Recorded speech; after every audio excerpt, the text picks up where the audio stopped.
Poughkeepsie, New York, and we are here with Roland. Brother Roland, Juwan. Hassan. Hassan. And this is a family, right? This is a family. Have you ever seen us before? No, I haven't. So we're Israel United in Christ, and our job is to spread the gospel about keeping the commandments and that God and Christ are black and that we're the Israelites. Well, I feel good and honored to actually be here to listen to this. It blew me away. Brother Zakai, do you believe what you learned today, that Jesus Christ is a black man? Yeah, they could be. So tell us, how'd you learn about the truth? How long have you been watching Israel United in Christ? I've been watching you for about a year and a half. Okay. All right. I've been listening to all you brothers teach. Knowledge. I raised them up in Islam. So Mrs. Harris, tell us about Poughkeepsie. The city of Poughkeepsie, it does have a lot of crime amongst our communities. We do. There's a lot of racism in our community. A lot of racism in the community. Yes, it is. A lot of racism in Poughkeepsie. So tell us about Poughkeepsie. And there's a lot of killing going on, a lot of drug dealing going on. So they need the Israelites. Yo, they need it. I was wondering why y'all was in here fast, because the last 3 years been crazy going on, you know what I'm saying? So yeah, we need some brothers out here bad, man. Yes, sir. But, I'd go around and try to talk to the young people that straighten up what you're trying to do myself. And somehow they don't listen. I wish I had a solution of what to tell them to make them listen, with selling the drugs and just being angry at each other. This is a great opportunity being with you guys and stuff and learning different things. Do you want us to come back? Yes, absolutely, because Poughkeepsie needs it. It's a lot going on with the drugs, all types of things, especially the young men. Like they need to hear this. They need fathers and people to teach them certain things, because it's not happening. All the young brothers is dying. They're in jail. It's a mess. And hearing this, it puts you in a place like of people caring, and you feel good, at peace. Just learning. I was looking at a program one time, it's the Snug program, and I went to an organization, and we brought Snug into Poughkeepsie. You were activists. Yes, I went to the Bronx for the training. I was the oldest person there, but because I sponsored it and everything, I decided I want to go and see what the program is like. A lot of things that I didn't really know, but a lot of things that I grew up on from my father teaching me. But it's the truth, we are the ones, we're the first, and we're the children of Israel. So ma'am, let me ask you, Poughkeepsie is predominantly African American and Hispanic? The city of Poughkeepsie is, and they got a lot of redlining here. Really? Oh my God, it's unbelievable. They have moved us around Poughkeepsie as black people so many times, because I was raised here. Okay. And I always try to get the legislators, council people to see it. Somehow they don't see it. People are looking more for power, likeness, instead of honest and truthfulness. And that's what holds us back as people, wanting attention from the Caucasian people. And they don't realize that they're using them for their own benefit. So they're the one that's gaining, we're not. What about the young women?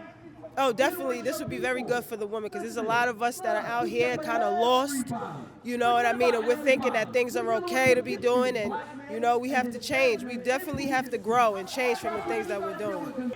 In Poughkeepsie, how bad is the drug problem? How bad is it? The badness of it, only from what I read. Only from what I read and what I see on the streets. Now, I don't know really, because I don't know if every homeless person is an addict, a drug addict. I can't, judge that. But I know we have a lot of drugs in Poughkeepsie, because I hear it on the streets. I walk the streets. That's how I'm walking and see you guys, you young men today, which I really appreciate. But I know we got a lot of drugs in Poughkeepsie, because we got so many children that's ODing in Poughkeepsie. And I always say, to keep it going, the newspaper does not put it always in the newspaper. You hear it through other people's ears. They want to, to me, keep crime quiet in Poughkeepsie, because you hear it through the grapevine. Right. And then you start doing research. That's what they're doing. But we know that it's happening when we get together and talk amongst each other. Question. You said you grew up in this city. Yes. what is the difference between what you saw back then and now? When I was growing up, I was a civil rights worker. Really? Yes, when I was growing up. And Main Street is nothing like it used to be as far as businesses, because they took all the business out of Poughkeepsie and put them in malls and stuff like that. So that's when all the Jews came in here. I used to go to their stores and ask them, if you come into our community, are you going to hire black young men? Many have told me, no, we're going to hire our own people. And I have told our people, let's not go in their stores, but they don't listen, because we could put them out of business if we do our own people's stores, small businesses. I found out I was dead until I came into this truth. When I woke him up, he didn't believe it at first until I invited you to meet y'all, and then here we are. So I really would love for you guys to come to Poughkeepsie and speak to a group of people at one of our centers or our churches or something. We do presentations at prisons, schools, and we teach that we are the Israelites, that black men, black women, Hispanic must get themselves together and keep God's commandments. Now my question to you is, ma'am, last question. Do you want us to come back to Poughkeepsie? Yeah. Oh, I would love for you to come back to Poughkeepsie. Matter of fact, you give me the information. Yes. I'm going to start talking to the churches and the organizations about you. Yes. All praises. So, Brother Zakai, question. How come in your church they have images of white-skinned Jesus on the wall? That's what's probably they grew up with and believe in. Okay. What do you say, Mr. Tayel? I'd say the same thing. Okay. I was glad to hear him say that the Bible is the solution. I never had thought about it like that.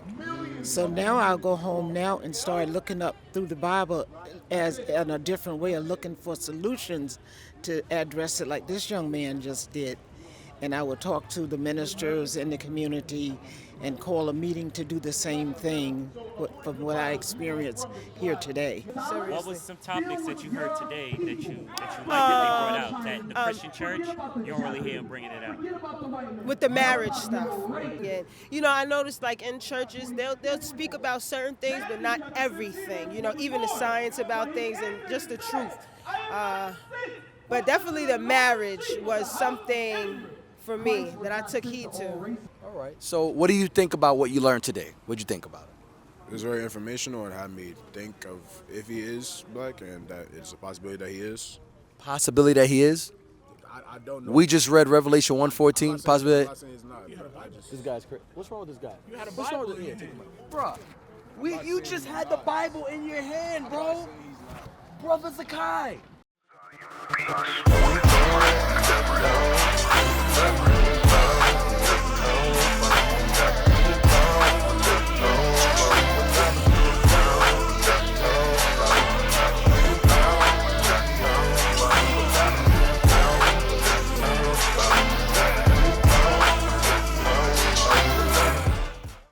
What is a nation? Nation is family. Nation is community. Nation is men leading by example. Nation is women's support. Nation is children with role models.